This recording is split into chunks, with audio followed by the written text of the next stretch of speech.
j'espère que vous allez bien. Aujourd'hui je vous retrouve dans une nouvelle vidéo. Alors je vais faire quelques disclaimers parce que je pense que j'ai besoin de le faire. Le premier, je pense que ça se voit, c'est que je suis pas mal malade, donc je me suis pas maquillée et tout, mais comme c'est en fait une vidéo sur des livres, on s'en fout un petit peu. Mais je voulais quand même le préciser parce que je sais que tu vas avoir les yeux qui vont pleurer au fur et à mesure de la vidéo. Pas que je suis triste, c'est juste que la ring light avec la lumière et tout, quand vous êtes malade c'est pas ouf. Je viens de me taper Actifed là pendant 4 jours qui m'a quand même pas mal désencombré, mais il me reste quand même un petit peu le nez. Je pense que vous entendez que je suis un peu un petit canard aujourd'hui, mais du coup je peux pas y faire grand chose, mais c'est pour ça du coup je suis restée en pyjama et tout pour filmer. Honnêtement j'avais ni la motivation pour me maquiller, ni pour m'habiller, ni pour faire quoi que ce soit. Déjà sortir de mon lit c'était énorme. Deuxième disclaimer, alors c'est possible que vous entendiez des tout petits bruits, alors je sais pas si vous allez les percevoir, mais je préfère quand même prévenir au cas où. J'ai mon ami volatile qui est actuellement sur le Velux et qui fait des claquettes. Voilà, donc il fait un petit peu de bruit, si jamais vous entendez, c'est rien de grave, c'est juste lui. Il aime bien le Velux, et moi j'aime bien le voir, donc c'est cool. Aujourd'hui du coup je vous retrouve pour une vidéo que j'ai pas fait depuis pas mal de temps, mais pourtant je vous avais dit que je la ferais dès que possible. J'ai pas eu l'occasion de la faire tout simplement parce qu'il y a eu pas un retard, mais en fait une incompréhension de ma part, une mécompréhension, je sais plus comment on dit, mais en tout cas j'avais mal compris et en fait,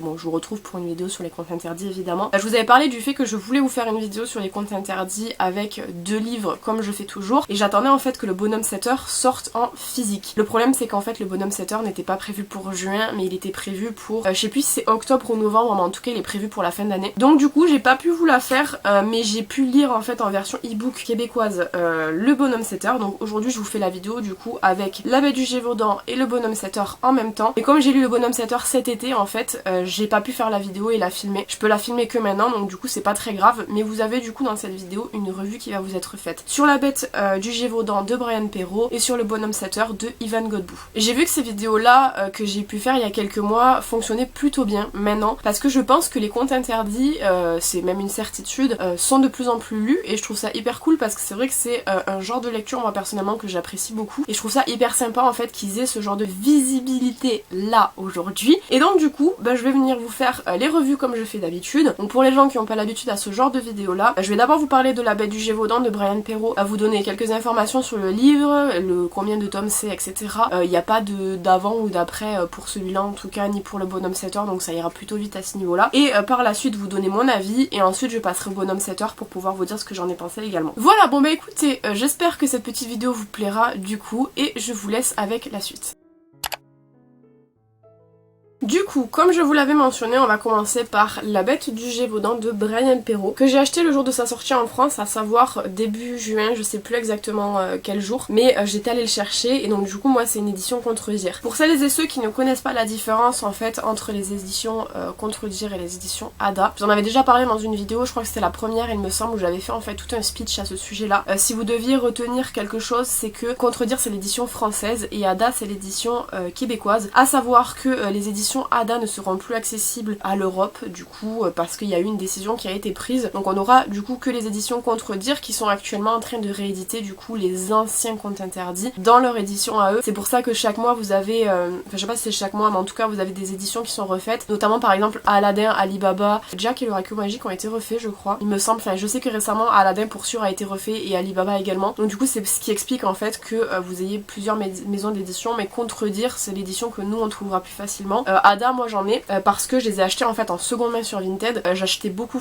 mes comptes interdits sur Vinted parce que c'est beaucoup moins cher, à savoir que maintenant là depuis que ça a pris quand même pas mal d'ampleur on va dire, les gens s'espantent, j'ai déjà vu des comptes interdits à 50 €, 60 €. Là je suis en train de lire actuellement Le joueur de flûte de Amine, j'ai déjà vu quelqu'un le vendre 70 € sur Vinted, enfin à un moment donné. N'achetez pas quand vous avez des comptes interdits à 2, 3, 4, 5 € ça peut passer, mais à partir du moment où les gens vous les vendent le prix de magasin, ne l'achetez pas. Voilà, mais tout ça pour dire qu'aujourd'hui Contredire sont les seules éditions que vous pouvez retrouver à la vente. De toute façon en France vous pouvez retrouver que Contredire, à part sur du seconde main. Pour la bête du Gévaudan, donc je regarde ma fiche technique parce que j'ai fait une fiche technique évidemment, on est sur le 32e tome sur 34, il y en a 2 qui sont sortis juste après que j'ai également lu et que je vous présenterai en vidéo le mois prochain je pense, pour pouvoir espacer les vidéos au maximum, qui sont du coup Sleepy Hollow et le Roi Grenouille. À savoir aussi que Bambi a été annoncé, il n'y a pas de date pour Bambi, on sait juste que c'est Maud Royer qui a travaillé dessus, Maud Royer qui a travaillé sur le livre livre de la jungle que je vous ai déjà présenté. Donc voilà, on était à 32 sur 34 au niveau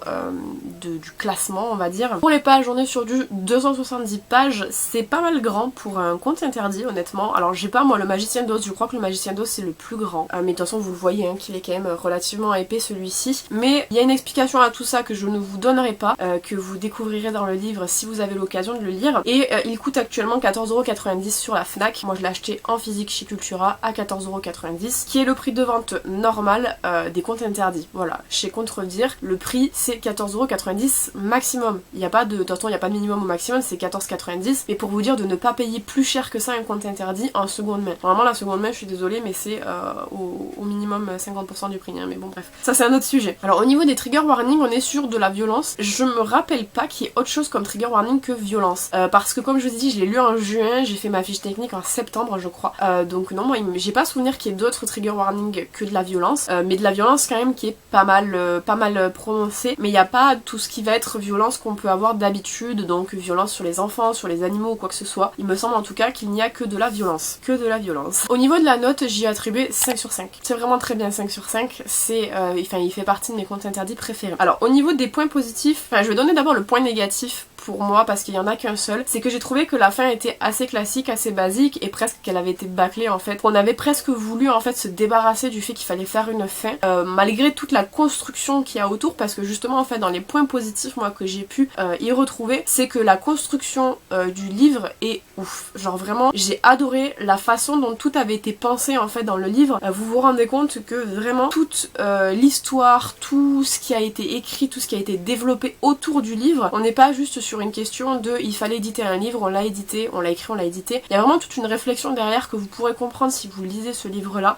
mais j'ai vraiment adoré en fait cette construction là que j'avais jamais vue avec un livre en tout cas. J'ai pas lu tous les livres du monde évidemment, mais dans ce que j'ai pu lire, j'avais jamais vu ça en tout cas, donc j'ai trouvé que c'était vraiment hyper intéressant, hyper bien fait, hyper bien pensé. La plume de Brian Perrault, j'ai adoré, j'ai trouvé que c'était une plume qui était à la fois simple mais à la fois compréhensible et qui n'était pas justement trop simple non plus. On n'est pas vraiment sur comme si c'était un ado qui écrivait, vous savez, avec vraiment des trucs, des fois il y a des livres qui sont écrits, on dirait que c'est moi qui écris mon journal intime quoi, donc c'est pas que c'est pas bien, mais c'est juste pas ce que moi j'aime bien lire quoi. Mais ça reste une plume qui est simple. L'histoire je l'ai trouvée assez cool, c'est le genre d'histoire que moi j'aime bien. Je vais pas vous dire de quoi ça parle parce que sinon ça vous spoil le livre carrément et le but c'est de vous donner envie de le lire, mais moi c'est le genre de livre qui m'attrait, enfin avec lequel j'ai un attrait particulier, le genre d'histoire avec lesquelles j'ai une affection on va dire, c'est quelque chose qui me plaît quoi en tout cas. Et aussi un autre avantage qui pour moi est quand même assez important, c'est que les chapitres sont relativement courts, puisque en fait moi j'ai tendance à lire quand je lis le soir en tout cas, à dire par exemple voilà je m'arrête à partir de ce chapitre là, ou alors quand je lis et que je commence à être fatiguée je dis ok je termine ce chapitre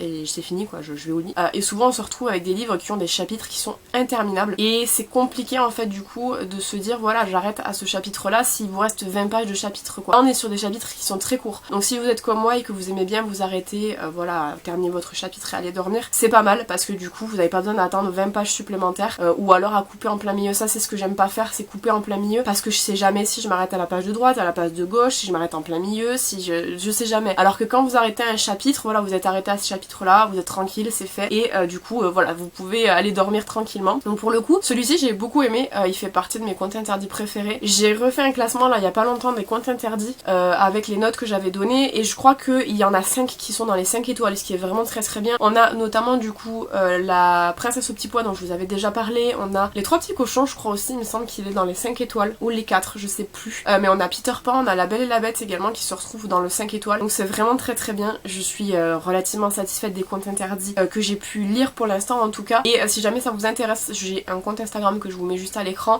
où je vous fais des posts en fait sur les livres que je lis et que j'ai lu en vous donnant mon avis dessus, et du coup j'ai fait pas mal de posts sur les contes interdits. Si jamais les vidéos pour vous c'est un petit peu trop long, voilà les posts sont un peu résumés, mais pour le coup ouais j'aime beaucoup et celui-ci fait partie de mes préférés et pour le coup je trouve que en fait tout va bien avec ce livre là, et si jamais vous l'avez lu n'hésitez pas à me dire ce que vous en avez pensé. Je l'ai fait lire à ma mère, je l'ai fait lire à ma soeur et elles ont toutes beaucoup aimé, donc ouais pour moi celui-ci c'est une réussite, je l'ai beaucoup aimé et j'espère qu'on aura l'occasion d'avoir d'autres livres de Brian Perrault parce que comme je vous ai dit moi j'ai bien aimé la façon dont il avait écrit et l'histoire de fond aussi m'a beaucoup plu. On passe du coup au deuxième livre de cette vidéo qui va être du coup le versus. Alors juste je tiens à le préciser parce que c'est vrai que ça a tendance à pas être hyper clair. Je suis pas en train de comparer les deux livres, on va dire qu'ils sont pas en duel mais c'est juste une manière pour moi de vous présenter deux livres en une vidéo. C'est plus simple pour moi et c'est aussi plus rapide que de faire une vidéo individuelle sur chacun des livres. Évidemment ils sont pas comparés là-dedans. Je vais avoir quand même quelques points à comparer parce que ça reste de l'édition des contes interdits donc c'est normal. Mais ils sont pas en affront donc ne vous inquiétez pas sur ça. Et on va du coup se pencher sur le bonhomme 7 de Ivan Godbout, dont je vous mets une photo juste ici et que j'enlèverai par la suite parce qu'il faut quand même que je sois au milieu de l'écran sinon c'est gênant. Mais je l'ai pas du coup en physique pour l'instant, je vais l'acheter dès qu'il sortira. Moi je l'ai lu en version e-book et en version québécoise du coup.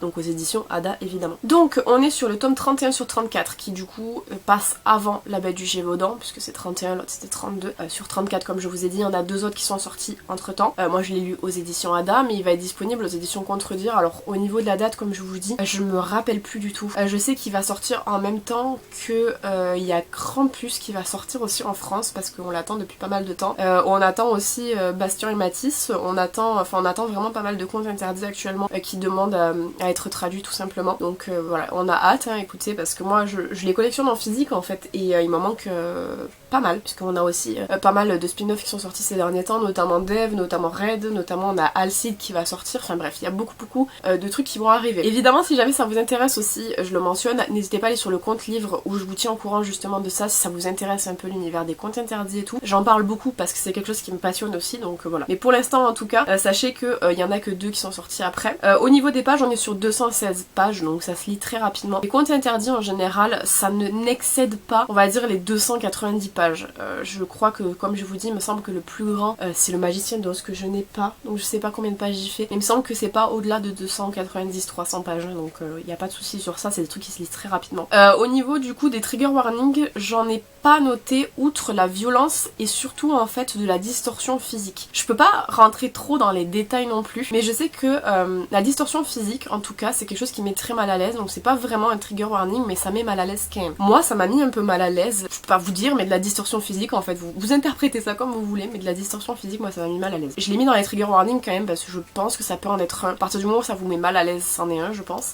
Mais j'en ai pas noté outre ça en fait de trigger warning donc violence évidemment comme toujours et distorsion physique. Pour la note on est sur du 3 sur 5. Donc je sais pas si je l'ai dit mais le bonhomme 7 est le dernier conte interdit de Ivan Godbout. Bon, je vais faire un petit aparté là parce que je pense que c'est important quand même de le faire pour les gens qui arrivent et qui n'ont pas peut-être vu passer l'information. Ivan Godbout est un auteur des contes interdits qui fait partie du coup du collectif depuis le lancement. Il a proposé beaucoup d'œuvres dans les contes interdits mais je pense que j'avais pas envie d'en parler mais je vais en parler quand même parce que c'est nécessaire pour comprendre la suite. Ivan Godbout a été très connu malheureusement suite au procès Hansel et Gretel. Si jamais vous voulez aller voir n'hésitez pas, il y a plein de trucs sur internet qui en parlent et en fait il a annoncé cet été que ce problème là en fait malgré le fait qu'il ait gagné le procès lui posait encore beaucoup de soucis en fait dans sa carrière d'auteur et qui mettait fin à sa carrière d'auteur en fait tout simplement. C'est pour ça que je dis que c'est le dernier conte interdit de Ivan Godbout parce qu'en fait à la suite du bonhomme 7 il a publié du coup Bastien et Matisse qui est un spin-off de la saga sur le Petit Poucet, Boucle d'Or et tout mais normalement étant donné qu'il a mis fin à sa carrière d'auteur, si c'est une prise de décision définitive il y en aura plus. Je suis assez déçue quand même parce que Ivan Godbout c'est quand même une des têtes collectif les contes interdits tout de même et c'est très attristant d'en arriver à là. Bref,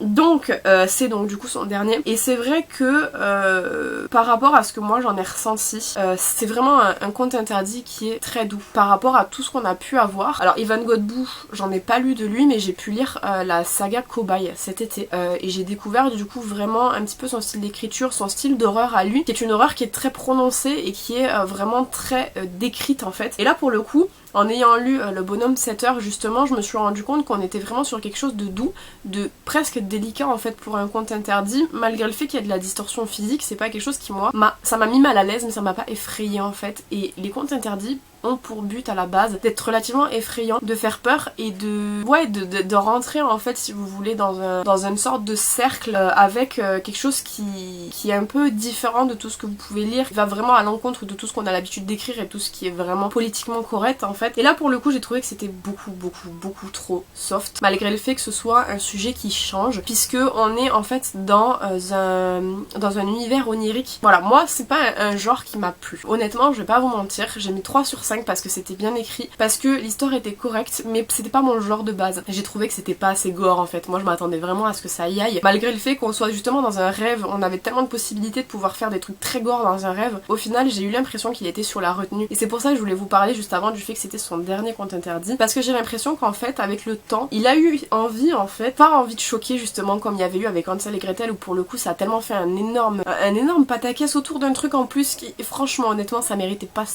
qu'il y a eu tout autour, c'était tellement du cinéma pour rien. Pour le coup là je pense qu'il a voulu être il est retenu en fait, il est pris dans un filet et il n'arrive pas à s'en détacher parce qu'il a pas envie que ça reprenne comme Hansel et Gretel. Je sais pas si vous voyez trop ou ce que je veux dire, mais en tout cas moi c'est le ressenti que j'en ai eu. Je sais que ma mère l'a adoré celui-ci, donc ça dépend vraiment des personnes. Et pour le coup moi j'ai pas trouvé qu'il était tellement marquant en fait, et j'ai eu l'impression ouais qu'il se retenait pas mal sur tout ce qu'il aurait pu faire en fait. Il aurait pu aller tellement plus loin en fait et proposer beaucoup plus de trucs très trash en fait, et au final c'était trop retenu, et c'est pour ça du coup que j'ai mis que 3 sur 5. Peut-être je me trompe, hein, j'interprète trop. Il y a cette idée de pas vouloir reconduire le chemin et du coup rester un petit peu plus en retrait avec des trucs un petit peu plus simples qui choqueront un peu moins. Ça fait pas partie de mes préférés honnêtement, j'ai été un peu déçue quand même parce que c'était le premier de Ivan Godbout que je lisais dans la série des contes interdits. Après j'ai lu comme je vous dis Cobaye Olivier et j'ai compris que oui effectivement il y avait ouais une sorte de retenue en fait et qu'il avait du mal à écrire tout simplement, ce qui peut se comprendre aussi. Pas horrible non plus, mais quand même il se retrouve aux côtés de Cendrillon, ce qui est pas un très très bon comparatif. Si vous avez vu Cendrillon, j'avais trouvé qu'il était trop lent et